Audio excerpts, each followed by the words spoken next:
দিরাই থানা পুলিশের অভিযানে ধর্ষণ মামলার আসামি গ্রেফতার। দিরাই থানা পুলিশের অভিযানে একটি ধর্ষণ মামলায় অভিযুক্ত এজাহার নামীয় আসামি মজিদ মিয়াকে গ্রেফতার করা হয়েছে। তার বাড়ি দিরাই থানার সিংহনাথ পটলপাড়া গ্রামে। দিরাই থানার এসআই মোহাম্মদ আব্দুল্লাহ সঙ্গীয় ফোর্স সহ গত 14 জানুয়ারি রাতে কাজপুর বেসিক এলাকা থেকে অভিযুক্তকে গ্রেফতার করেন। পরবর্তীতে আজ বুধবার 15 জানুয়ারি তাকে বিজ্ঞ আদালতে সোপর্দ করা হয়েছে। গত 4 নভেম্বর 2024 তারিখ রাতে অভিযুক্ত মজিদ মিয়া তার পাশের বাড়ির এক কিশোরীর ঘরের পেছনের দরজার টিন কেটে ভেতরে প্রবেশ করেন।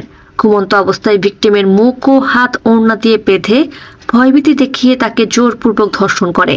পরবর্তীতে তার মামাতো বোনের সহায়তায় মুক্ত হয়ে ভিকটিম পরিবারকে বিষয়টি জানায়। ঘটনার পর ভিকটিমের পিতা আজির উদ্দিন দিরাই থানায় অভিযোগ করেন।